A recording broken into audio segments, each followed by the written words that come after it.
स्वागत है आपका फिर से हमारे चैनल में। और आज हम लोग बात करने वाले हैं संविदा वर्ग 3 के गणित के फर्स्ट पार्ट के बारे में। कि फर्स्ट पार्ट के संबंध में आप लोगों को क्या क्या पढ़ना है और कितना पढ़ना है, क्या ज़रूरी चीज़ें आपको समझना ज़रूरी है। तो सबसे पहले तो हम लोग को जानना ज़रूरी है कि संख्या पद्धति क्या होती है। क्या संख्या पद्धति क्या होती है? जैसा कि हम जानते हैं कि संख्याओं को लिखने के लिए 10 अंकों का प्रयोग किया जाता है। क्या क्या? 0, 1, 2, 3, 4, 5, 6, 7, 8 तथा 9। तो इन्हीं के हिसाब से संख्या पद्धति इनको कहा जाता है, और इसी को इधर उधर लिख के हम बहुत सारी संख्याओं को बना सकते हैं या निर्माण नई संख्याओं का कर सकते हैं। फिर आपकी दूसरे नंबर पर जो आती है वो आती है देवनागरी। क्या? देवनागरी संख्या पद्धति। अब ये क्या होती है? तो इसमें संख्याओं को कुछ अलग तरीके से लिखा जाता है, जिसको हिंदी की संख्याएं भी कहते हैं। 0, 1, 2, 3, 4, 5, 6, 7, 8 और 9। कुछ इस तरीके से इन शब्दों को लिखा जाता है, जिसको देवनागरी लिपि में गणित की संख्याएं कहा जाता है। अब तीसरा जो पॉइंट है उसमें रोमन संख्या पद्धति के बारे में जानेंगे कि वो क्या होती है। तो रोमन संख्या पद्धति को कुछ चिन्हों के माध्यम से लिखा जाता है। जैसे 1 को I लिखा जाता है, इसका मतलब होता है 5, इसका मतलब होता है 10, इसका मतलब होता है 50, इसका मतलब होता है 100, इसका मतलब होता है 500 और इसका मतलब होता है 1000। तो इस तरीके से ये कुछ संख्याएं लिखी जाती हैं, और 1 से 10 तक इस तरीके से लिखी जाती हैं। 1, 2, 3, 4, 5, 6, 7, 8, 9, 10। तो ये कहलाती हैं आपकी रोमन संख्याएं। इसके बाद चौथा नंबर जो होता है उसको हिंदू अरेबिक। क्या? हिंदू अरेबिक संख्या पद्धति कहा जाता है। हिंदू अरेबिक संख्या पद्धति कहा जाता है। इस पद्धति में ही कुल 10 अंक हैं, जिसको हम लोग यही 0, 1, 2, 3, 4, 5, 6, 7, 8 और 9 इस तरीके से लिख सकते हैं। तो ये हिंदू अरेबिक पद्धति कहलाती है। अब इसके बाद एक महत्वपूर्ण चीज़ जो कि हमारा 5वां पॉइंट है, हम लोग बात करने वाले हैं स्थानीय मान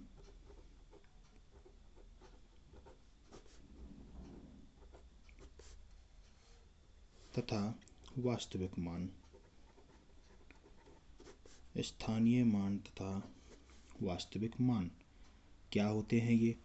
तो पहले तो ये समझ लें कि वास्तविक मान क्या होता है। क्या?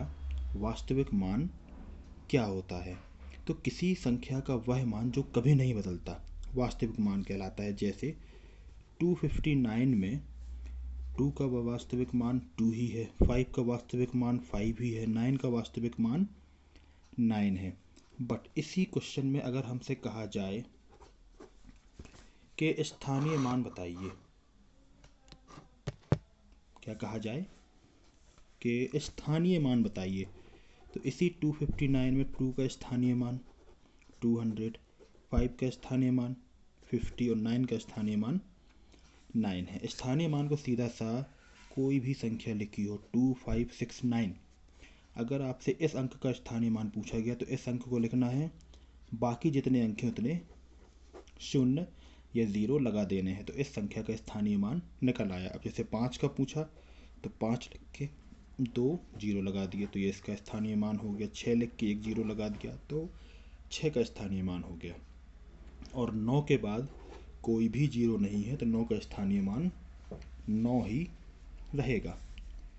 तो इसको कहते हैं स्थानीय मान या जातीय मान। ठीक है। अब अगले पॉइंट में हम बात करेंगे भारतीय गणना प्रणाली क्या होती है। तो भारतीय गणना प्रणाली क्या मतलब है इसका, कि हम संख्याओं को पढ़ते किस तरीके से हैं। इसको हिंदू अरबी प्रणाली भी कहा जाता है। क्या? हिंदू अरबी प्रणाली भी कहा जाता है। क्या होती है ये? हमने कोई संख्या लिखी, उसको इकाई, दहाई, सैकड़ा, हजार, 10,000, लाख, 10 लाख, करोड़, 10 करोड़, इस तरीके से हम लोग पढ़ते हैं। ठीक है। तो अगर मान लीजिए आपके पास कोई संख्या दी गई है, आपको मान लीजिए 4, 3, 2, 5, 2, 3, 7, 1, 6, तो 6 इसमें इकाई का अंक है, 1 इसमें दहाई का अंक है, 7 इसमें सैकड़े का अंक है, हजार, लाख, 1000, 10,000, लाख, 10 लाख, करोड़, 10 करोड़। तो इसको पढ़ेंगे 43 करोड़ 25 लाख 23,716। बट जो इंटरनेशनल प्रणाली होती है, क्या इंटरनेशनल प्रणाली होती है, उसमें इसको कुछ अलग तरीके से पढ़ा जाता है। इसी अंक को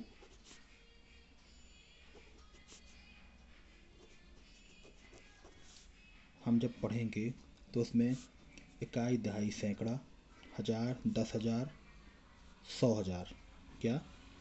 हजार, 10,000, 100,000, लाख, 10 लाख, 100 लाख, इस तरीके से पढ़ा जाता है, जिसको मिलियन भी कहते हैं। जैसे इकाई, दहाई, सैकड़ा,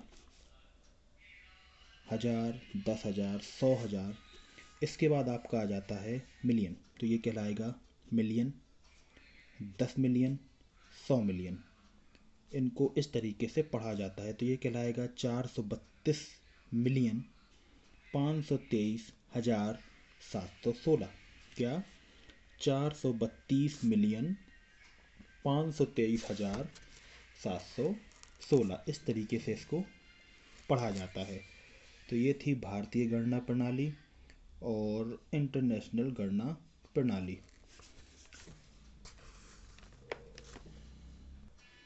अब जल्दी से हम थोड़ा सा रिवीजन कर लेंगे कि संख्याओं के प्रकार कितने होते हैं।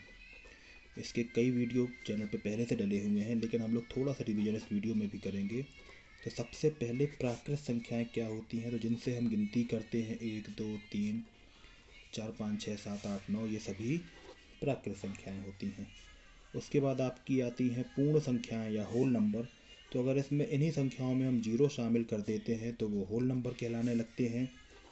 तीसरा आती हैं आपकी सम संख्याएं। तो 2 के जो गुणज होते हैं वो सभी सम संख्याएं होती हैं। चौथा होता है विषम संख्याएं।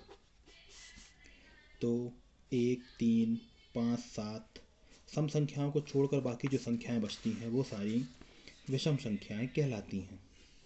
क्वेश्चन नंबर 5वां, भाज्य क्या होती हैं? भाज्य तथा अभाज्य संख्याएं।